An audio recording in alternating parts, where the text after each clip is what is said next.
बहुत बहुत स्वागत बच्चों आपका गूगल केमिस्ट्री चैनल पे। और जैसा कि प्लान में डिस्कस्ड ही था कि हम लोग क्या पढ़ने वाले हैं और कैसे पढ़ने वाले हैं, तो आई होप आपने उसको देखा होगा और समझा होगा कि हमारा प्लान ऑफ एक्शन इस ईयर में क्या रहेगा इस बैच के लिए, यूपी जो भी बैच हमारा ये चल रहा है।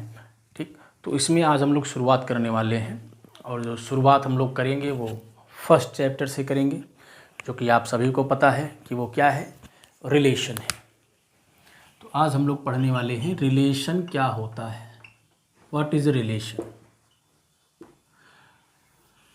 ये रिलेशन और फंक्शन टॉपिक मिला के जो वेटेज है आपके एग्जामिनेशन में वो 10 मार्क्स का है। पुराने क्राइटेरिया के अकॉर्डिंग कुछ चेंजेस होते हैं तो इंट्रोड्यूस किया जाएगा, आपको इन्फॉर्म किया जाएगा, लेकिन अभी तक जो रहा है वो क्या है, रिलेशन और फंक्शन मिला के दोनों कंबाइंड, जिसमें रिलेशन पार्ट मेजर पार्ट है, फंक्शन छोटा सा है। तो ये 10 मार्क्स का पूछता है। ठीक, टोटल 100 मार्क्स के आपको एग्ज़ाम देने होंगे, जिसमें से 1/10 पार्ट आपका सिर्फ एक ये चैप्टर है। ठीक, तो इम्पॉर्टेंट है वेटेज के हिसाब से भी और कंसेप्ट के हिसाब से भी। और मैं आपको ये भी बताता चलूँ कि रिलेशन जो है थोड़ा सा थ्योरेटिकल टॉपिक्स है, थोड़ा सा थ्योरेटिकल है, समझना आपको ज़्यादा है।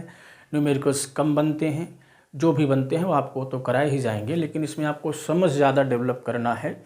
और मॉडर्न मैथमेटिक्स का बेसिस भी यहीं से स्टार्ट होता है।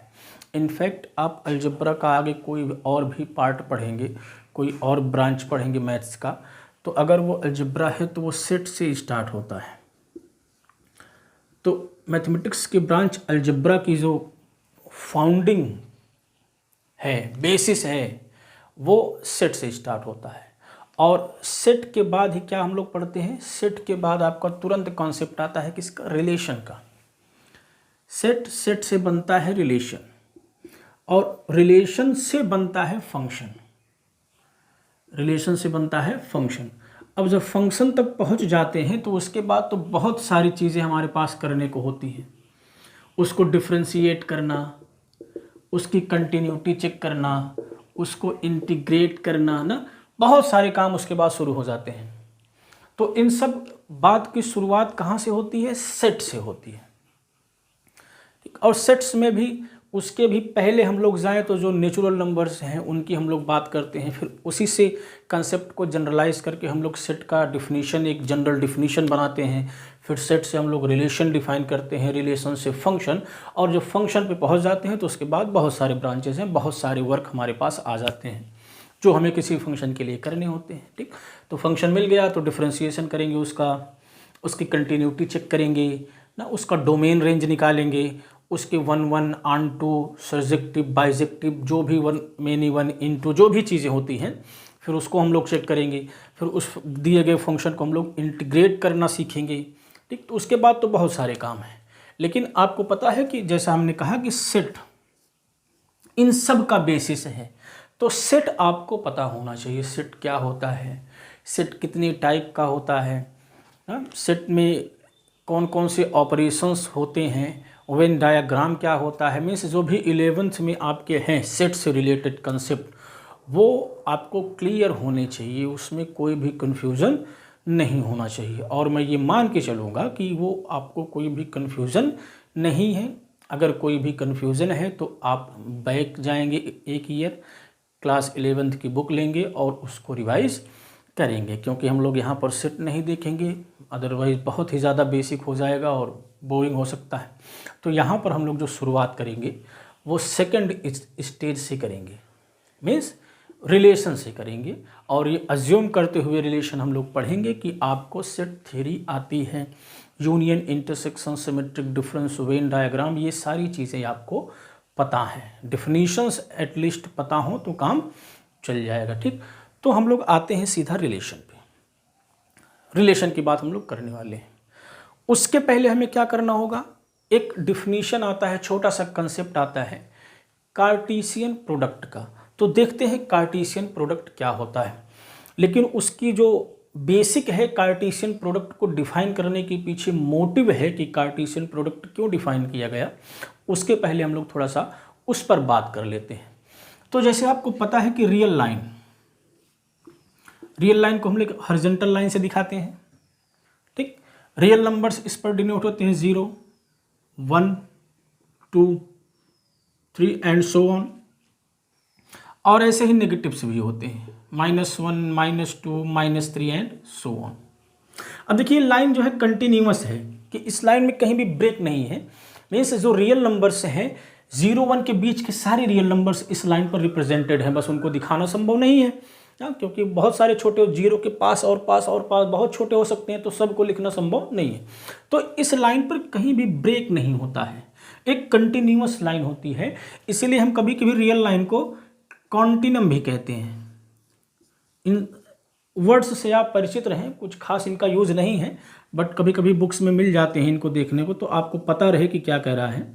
कब तो इसीलिए रियल लाइन को क्या कहते हैं, कॉन्टिनम भी कहते हैं। कॉन्टिनम बस इसी सेंस में कहा जाता है कि जो रियल लाइन है इसमें गैप नहीं होता है, किसी भी दो रियल नंबर के बीच के सारे रियल नंबर्स इस लाइन पर प्रेजेंट होते हैं। अगर हम कहीं भी इस पर कोई भी पॉइंट लें तो वो पॉइंट इस लाइन पर ही होगा, वहाँ पर गैप नहीं होगा, उस पॉइंट पर हमें कोई ना कोई रियल नंबर मिलेगा। ठीक, इस सेंस में रियल लाइन को क्या कहा जाता है, कॉन्टिनम कहा जाता है, सततता कहा जाता है। ठीक, चलिए अब ये हमारे पास एक रियल लाइन है, इसको हम मिटा देते हैं, इनका कोई यूज़ नहीं है वर्ड्स का। ये एक रियल लाइन हम वर्टिकल भी खींच देते हैं, चलिए मान लेते हैं ये भी रियल है। अब इन दो रियल लाइंस को ड्रॉ करने से क्या मिला हमें 4 प्लेन्स मिल गए, 1, 2, 3 एंड 4। ठीक, 4 प्लेन्स मिले। मीन्स 2 लाइंस मिलके एक हॉरिजॉन्टल लाइन और एक वर्टिकल लाइन, उन्होंने क्या किया, प्लेन को 4 पार्ट्स में डिवाइड कर दिया। इसी वाइट बोर्ड को आप ले लीजिए, एक इसके मिडिल से हम वर्टिकल लाइन ड्रा कर दें और इसके एक मिडिल से हॉरिजॉन्टल लाइन ड्रा कर दें, तो जो बोर्ड है, जो वाइट बोर्ड है, 4 पार्ट्स में इक्वली पार्ट्स में डिवाइड हो जाएगा। ठीक, इक्वली का यहाँ पर कोई मतलब नहीं है, बस ये आप समझिए 4 पार्ट्स में डिवाइड हो जाएगा। और इनको हम फर्स्ट क्वाड्रेंट कहते हैं, इसको सेकंड क्वाड्रेंट कहते हैं ना, चतुर्थांश हिंदी में बोला जाता है क्वाड्रेंट, ये थर्ड और ये फोर्थ। ऐसे ही एंटी क्लॉकवाइज हम लोग इनको नेम्ड करते हैं, फर्स्ट, सेकंड, थर्ड, फोर्थ। ठीक, ऐसा मत करिएगा फर्स्ट, सेकंड, थर्ड, फोर्थ। ठीक, तो 2 लाइंस मिलके क्या किया इन्होंने, प्लेन को 4 पार्ट में डिवाइड कर दिया। अब इसका कार्टेशियन प्रोडक्ट से क्या रिलेशन है, अब देखिए, मान लीजिए मैं एक लाइन यहाँ से और ड्रा करूँ, एक लाइन यहाँ से ड्रा करूँ, तो क्या होगा, ये दोनों लाइंस एक दूसरे को कहीं इंटरसेक्ट करेंगी। मान लेते हैं ये रियल लाइन पर 1 है, ये रियल लाइन पर 2 है, तो इसका कोऑर्डिनेट हम लोग क्या लिखते हैं, 1,2, 1,2। ठीक, अब अगर मान लेते हैं यहाँ कहीं 2 है, यहाँ कहीं 1 है, तो ये जो कोऑर्डिनेट होगा ये क्या हो जाएगा, 2,1। तो इस तरह से हम देख रहे हैं कि हमें प्लेन में अगर किसी पॉइंट को रिप्रेजेंट करना है तो हमें 2 कोऑर्डिनेट्स की ज़रूरत पड़ रही है।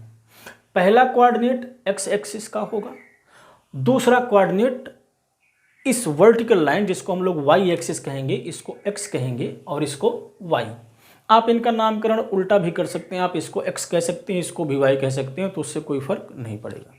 तो इसमें हमने ये समझा कि अगर प्लेन है हमारे पास और उस पर हमें किसी पॉइंट पर पहुंचना है तो पहले हम एक्स पर चलेंगे और फिर वाई पर चलेंगे, तो अपनी पॉइंट पर पहुंच जाएंगे। तो इस तरह से ये निकल के आ रही हैं चीज़ें कि प्लेन में पॉइंट को रिप्रेजेंट करने के लिए हमको कम से कम 2 कोऑर्डिनेट्स की ज़रूरत पड़ रही है। ठीक, इसको क्या कहा जाता है, इसको कहते हैं ऑर्डर्ड पेयर। ये जो है इनको पेयर कहा जाता है, पेयर, और इसको हम ऑर्डर्ड पेयर कहते हैं। अब ऑर्डर्ड क्यों कहते हैं, क्योंकि अगर इसको हम रिवर्स करेंगे तो पोजीशन चेंज हो जाएगा। मीन्स 1,2 को हम 2,1 नहीं लिख सकते हैं, 1,2 एक अलग चीज़ है, 2,1 एक अलग चीज़ है। तो इस सेंस में इसको क्या कहा जाता है, ऑर्डर्ड पेयर कहा जाता है। बात ठीक है। ऐसे ही हम क्या कर सकते हैं, अच्छा, इस R और R को हम in general R cross R से दिखाते हैं। किससे दिखाते हैं, R क्रॉस R से। और R क्रॉस R का मतलब क्या हुआ कि यही जो प्लेन्स बने हैं, यही जो क्या बने हैं, प्लेन्स बने हैं। अब प्लेन्स बने हैं, प्लेन्स में हमने कहा कि जो पॉइंट है वो ऑर्डर्ड पेयर टाइप का होगा। मीन्स आर क्रॉस आर में एलिमेंट किस टाइप का होगा, ए कॉमा बी टाइप का होगा, जहां पर ये जो ए और बी हैं ये क्या है, कोई रियल नंबर से हैं। ए और बी क्या है, कोई रियल नंबर से। अभी आपको इन चीज़ों को समझना है, अभी लिखने के पीछे मत भागिएगा आप लोग, सिर्फ समझिए जो बताया जा रहा है। ठीक, इन चीज़ों को सिस्टमेटिक लिखवाया जाएगा। तो इसका मतलब क्या हुआ कि जो आर और आर हमने लिया, इसको हम लोग डिनोट करते हैं आर क्रॉस आर से, और आर क्रॉस आर में जो एलिमेंट होगा हमने देखा कि ए कॉमा बी टाइप का है, और इसमें जो ए और बी है वो रियल नंबर ही होते हैं। ठीक, तो हमने ये डिफाइन कर दिया आर क्रॉस आर। इसी को क्या कहा जाता है, Cartesian product of R and R.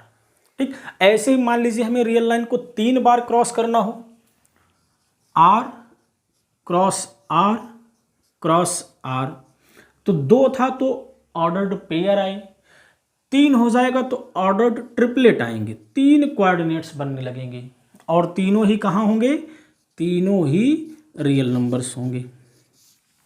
ठीक, तो इस तरह से हमें एक जनरल डिफिनीशन बनाना होता है, लेकिन उस जनरल डिफिनीशन के पीछे का जो मोटिव था कि वो आइडिया कहाँ से आया कि कार्टेशियन प्रोडक्ट हमें डिफाइन करना चाहिए, वो यहाँ से निकला, रियल वर्ल्ड से निकला। ठीक, अब हम लोग Cartesian product in general define कर लेते हैं।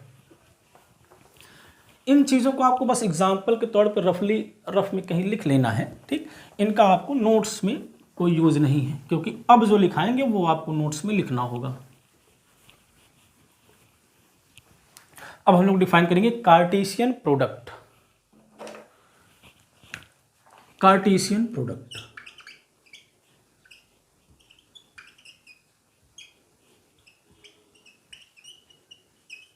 चलिए अब कार्टेशियन प्रोडक्ट के लिए हमने कम से कम 2 सेट्स की ज़रूरत है, अकेले काम नहीं चलेगा, तो कोई 2 सेट ले लेते हैं। Let capital A and capital B B any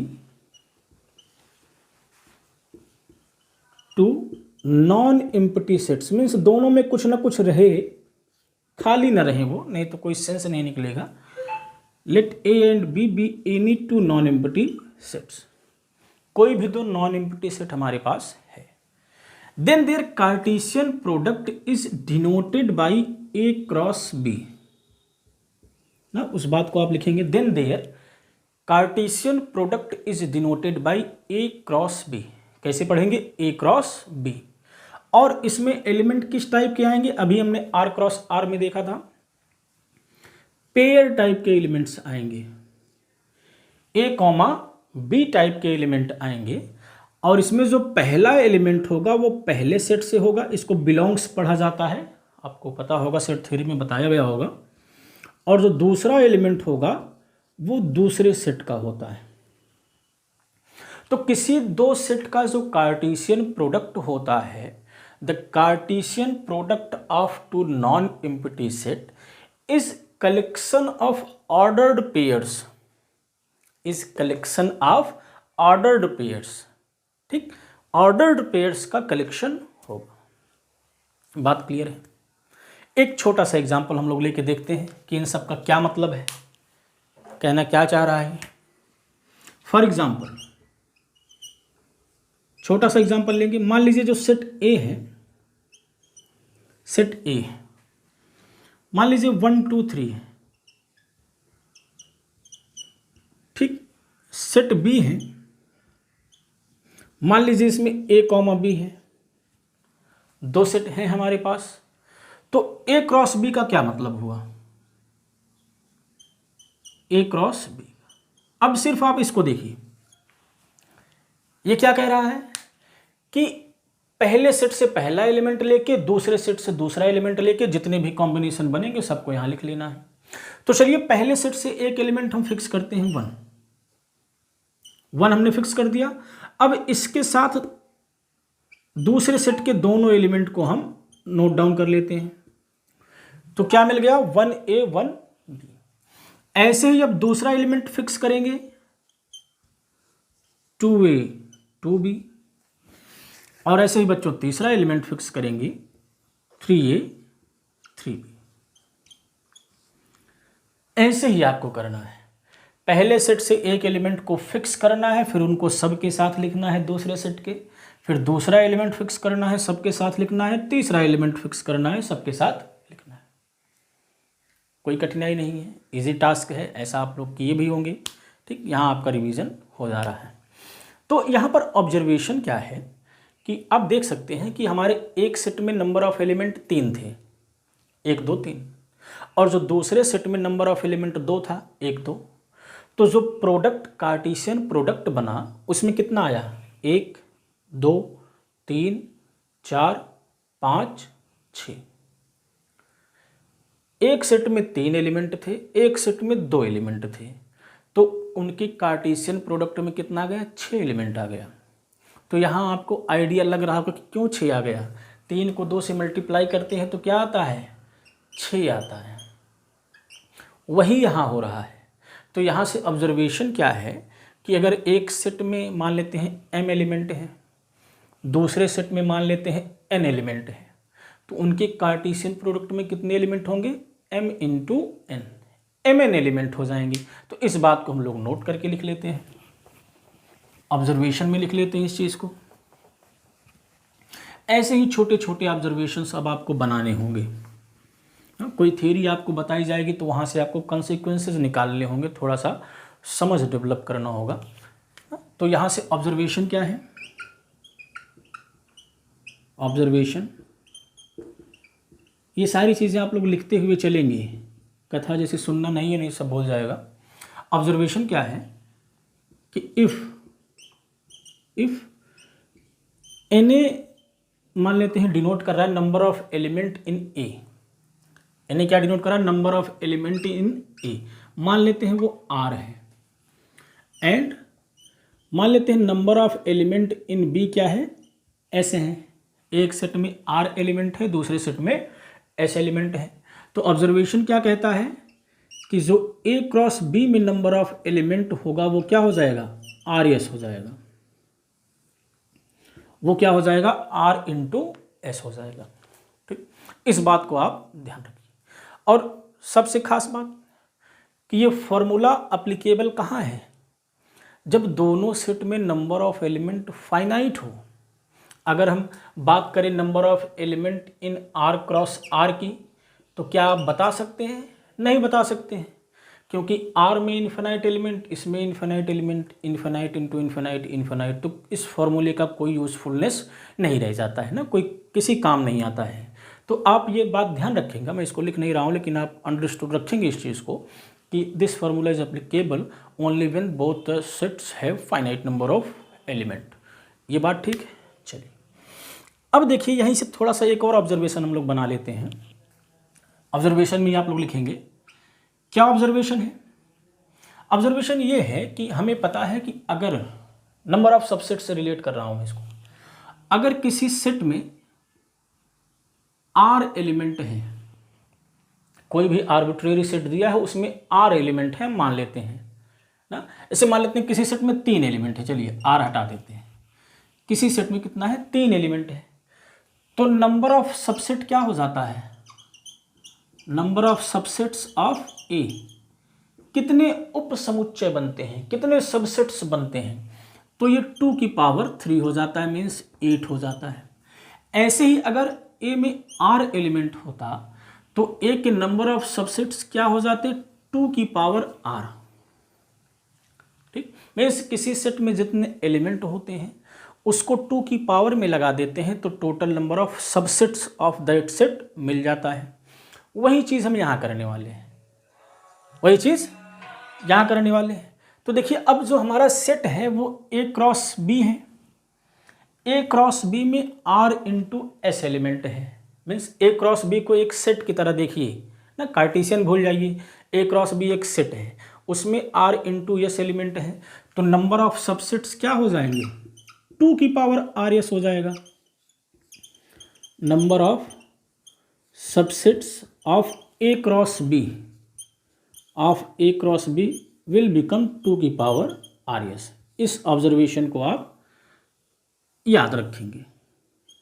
ठीक इसी से ये करिस्पॉन्ड हुआ है। जो सेट में नंबर ऑफ एलिमेंट होता है उसको 2 की पावर में कर देते हैं, तो हमने यहाँ पर क्या किया, 2 की पावर में उसको भेज दिया। क्लियर हुआ।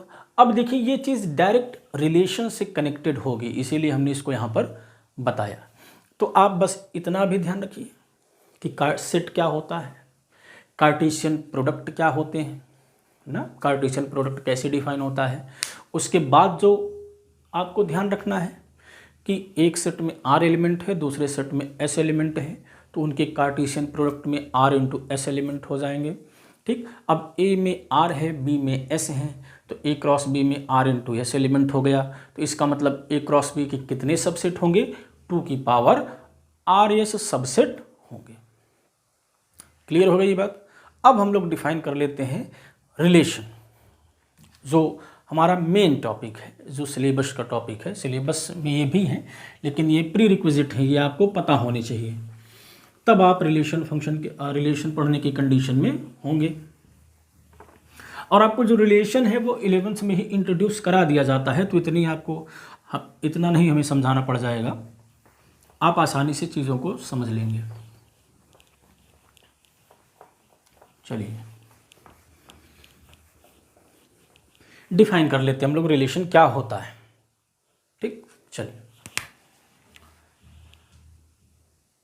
मान लेते हैं 2 सेट है हमारे पास, ये रिलेशन डिफाइन कर ले चले, तो हेडिंग आपका क्या होगा, रिलेशन होगा ना, ध्यान रहे relation. Let A and B any two non empty subset, B any two non empty subset. जब भी हम सेट कंसीडर करेंगे लेंगे तो नॉन एम्प्टी ही लेंगे, ठीक, क्योंकि उसमें कुछ होगा तब हम कुछ एनालिसिस करेंगे। ठीक, मान लेते हैं कि 2 सेट हैं हमारे पास A और B, और दोनों ही नॉन एम्प्टी हैं। तो जब भी कोई भी 2 सेट होगा तो उनका हमेशा कार्टेशियन प्रोडक्ट निकलेगा, कोई भी समस्या नहीं होगी। देन तो 2 सेट है तो तुरंत हम क्या डिफाइन कर देंगे, Cartesian product. A cross B क्या होगा, इसमें ऑर्डर्ड पेयर टाइप्स के एलिमेंट आएंगे, जिसमें जो पहला होगा वो पहले सेट से होगा और जो दूसरा होगा वो दूसरे सेट से होगा। ये हमेशा मिलेगा, कभी भी कोई भी समस्या नहीं होगी, सेट से चाहे जो हों, बस 2 सेट हमारे पास होने चाहिए। बात क्लियर है। चलिए now a subset R of A cross B, ध्यान दीजिएगा, A क्रॉस B एक सेट है, ठीक, और सेट के हमेशा सबसेट्स होते हैं। नंबर ऑफ सबसेट कभी भी 5 नहीं हो सकता है, ये आपको पता है, क्योंकि 2 की पावर में होता है। अगर सेट में कोई भी एलिमेंट नहीं है, means number of element in set 0 है, तब भी 2 की पावर 0 करेंगे तो 1 आएगा। तो A क्रॉस B कुछ भी हो, एम्प्टी हो, तब भी उसके सबसेट मिलेंगे। और A क्रॉस B का कोई भी सबसेट R, मान लेते हैं सबसेट को हम R से डिनोट कर रहे हैं, that is R is subset of A cross B। कोई भी सबसेट, चाहे वो एम्प्टी लें या फाइनाइट लें या कुछ भी लें, बस वो A क्रॉस B का सबसेट होना चाहिए। और उसी को हम क्या कह देते हैं, उसी को रिलेशन कह देते हैं। कहाँ पर, A और B के बीच में। तो ना a subset R of A cross B, या एनी सबसेट हम कर सकते हैं, any subset R of A cross B is called relation between A and B। ये बिटवीन लिखा है शॉर्ट में, बिटवीन A एंड। बात क्लियर हो गई, एकदम प्रेम से समझिए, कोई बहुत घबराने की जरूरत नहीं है। ठीक, 1 बार 2 बार 3 बार देखिए। तो अब A क्रॉस B हमेशा निकलेगा, और A क्रॉस B कुछ भी हो, हमेशा हर एक सेट के कोई ना कोई सबसेट होते ही होते हैं। तो कोई भी एक सबसेट ले लें, सबसेट बहुत सारे होंगे, या हो सकता है एक ही हो, तो कोई भी सबसेट ले लें हम A क्रॉस B का, कोई भी, वही क्या कहलाएगा, A और B के बीच में रिलेशन कहलाएगा। तो इससे डिफिनीशन से ये बात क्लियर आपको हो रही होगी कि जितने सबसेट होंगे उतने रिलेशन मिलेंगे। क्योंकि डिफिनीशन क्या है, कि कोई भी सबसेट रिलेशन कहलाएगा, तो जितने सबसेट होंगे उतने रिलेशन होंगे। तो इसका मतलब क्या हुआ, नोट करके इस बात को लिखेंगे कि अगर एक सेट में आर एलिमेंट है, एक सेट में एस एलिमेंट है, इसीलिए हमने ऑब्जर्वेशन लिखवाया था, तो number of element in A cross B क्या आ गया था, आर इंटू एस आ गया था। और इसके नंबर ऑफ सबसेट्स कितना आएंगे, 2 की पावर आर एस, मीन्स ए क्रॉस बी के 2 की पावर आर एस सबसेट बनेंगे। इसका मतलब कितने रिलेशन बनेंगे ए और बी के बीच में, 2 की पावर आर एस, क्योंकि जितने सबसेट होंगे उतने ही रिलेशन मिलेंगे। तो इसका मतलब क्या हुआ, then number of element, number of relation between, ये रिलेशन है, ये बिटवीन है A and B is equal to 2 की पावर आर एस। ठीक, इसीलिए हमने वहाँ नंबर ऑफ सबसेट आपसे निकलवाया था। बात ठीक है। तो ए में अगर आर एलिमेंट है, बी में एस एलिमेंट है, तो उनके बीच में नंबर ऑफ रिलेशन क्या हो जाएंगे, 2 की power R S. Direct MCQ में पूछता है आपसे इस फॉर्मूले पर, ठीक, तो उसको आप याद रखेंगे। अगर मान लीजिए कि ए और बी दोनों सेम ही सेट हो जाए, मान लेते हैं ए बराबर बी हो जाए, मीन्स दोनों सेट सेम हो जाए, तो जो आर होगा वो क्या होगा, इसको आप सिर्फ देखिएगा, लिखना नहीं है, ए क्रॉस ए का सबसेट हो जाएगा। ठीक, और अगर ए में आर एलिमेंट है तो ए क्रॉस ए मीन्स ए से ए के बीच में कितना रिलेशन बनेगा, 2 की power R into R, means 2 की पावर आर स्क्वायर। हाँ, इसको आप ऐसे ऑब्जर्वेशन में इसको भी लिख सकते हैं, मीन्स एस की जगह पर आर ही आ जाएगा, तो 2 की पावर आर इंटू एस की जगह पर 2 की पावर आर स्क्वायर आ जाएगा। ठीक, मीन्स वो इसी फॉर्मूले से आएगा। आपका यहाँ पर कंसेप्चुअल क्लियरिटी है तो उसमें कुछ भी घुमाए फिराए आप आसानी से उसके साथ डील कर लेंगे। बात ठीक। तो यहाँ सिर्फ आपसे कोई पूछता है रिलेशन क्या होता है, तो आप सीधा कहेंगे कि कोई दो सेट ए और बी अगर नॉन एम्प्टी सेट्स हैं तो उनके कार्टेशियन प्रोडक्ट हम हमेशा निकाल सकते हैं ए क्रॉस बी, और ए क्रॉस बी का कोई भी सबसेट हम लें, कोई भी सबसेट, वो क्या हो जाएगा, रिलेशन हो जाएगा। वो क्या हो जाएगा, रिलेशन हो जाएगा। एक छोटा सा एग्जांपल करते हैं, एक छोटा सा एग्जांपल। अभी जैसे हमने शुरुआत में एग्जांपल लिया था, सेट ए में हमने लिया था 1 2 3, ठीक, और सेट बी में हमने ले लिए थे ए कॉमा बी, तो ए क्रॉस बी हमने निकाला था। चलिए उससे हम एक सेट बनाते हैं आर, उसमें हम ले लेते हैं 1A और उसमें हम ले लेते हैं 2B। चलिए ये क्या होगा, ए क्रॉस बी का एक सबसेट होगा, क्योंकि ये जो एलिमेंट हैं वो ए क्रॉस बी से ही आ रहे हैं, तो ये आर क्या हो जाएगा, ए और बी के बीच में एक रिलेशन हो जाएगा। ये आर क्या हो जाएगा, ए और बी के बीच में एक रिलेशन हो जाएगा। ठीक, अगर मान लीजिए इसमें हम कोई ऐसा एलिमेंट रख देते जो ए क्रॉस बी का नहीं है, ए क्रॉस बी के बाहर का है, तो फिर ये सबसेट ना रह जाता, तो ये रिलेशन भी नहीं रह जाता। ठीक, तो आई होप आज आपको ज़्यादा धीरे धीरे हम लोग चलेंगे ना, अभी शुरुआत है, तो कॉन्सेप्चुअल क्लियरिटी आप थोड़ा पढ़ें, अच्छे से पढ़ें, कई बार पढ़ें, कंठस्थ करते हुए चलें। प्लान आपने देखा ही है, वर्क बहुत है, धीरे शुरुआत करेंगे, लेकिन पिलर बेस आपका जब क्लियर हो जाएगा तो फिर तेज़ी से हम लोग अब जा सकते हैं। ठीक, तो आज हमने सिर्फ इतना ही देखा है, सेट क्या होता है, फिर हमने उसकी मदद से कार्टेशियन प्रोडक्ट डिफाइन किया, फिर हम लोगों ने रिलेशन डिफाइन किया, और रिलेशन पर कुछ हमने ऑब्जर्वेशंस देखे। ठीक, इन चीज़ों को आप नोट डाउन करें, और जैसा कि हमने कहा था, पढ़ने आने से पहले आप थोड़ा पढ़ के आएँ, और जाने के बाद 10 मिनट जैसे आधे घंटे का लेक्चर हुआ ही, तो आप 7 से 8 मिनट अगर आप रिवाइज़ कर देते हैं तो ये चीज़ें आपको कभी भी नहीं बोलेंगे। तो इस चीज़ को आप फॉलो करते हुए चलेंगे, क्योंकि बहुत ज़्यादा पढ़ना है, चीज़ें बहुत ज़्यादा हैं। तो अभी से आप बने रहिए, बढ़िया से कंसिस्टेंटली पढ़िए, डेली पढ़िए, सबसे बड़ी बात ये रोज़ पढ़िए, पाइलअप करके रखेंगे बहुत समस्या होगी। तो ठीक है, हम लोग अब कल मिलेंगे, और इसी में हम लोग टाइप्स ऑफ रिलेशन की बात करेंगे। अभी हमने रिलेशन देख लिया, कुछ स्टैंडर्ड एग्जांपल्स और आपको बताएंगे, फिर हम लोग टाइप्स ऑफ रिलेशन पर बात करेंगे। Okay, so thanks for today, मिलते हैं अगले लेक्चर में।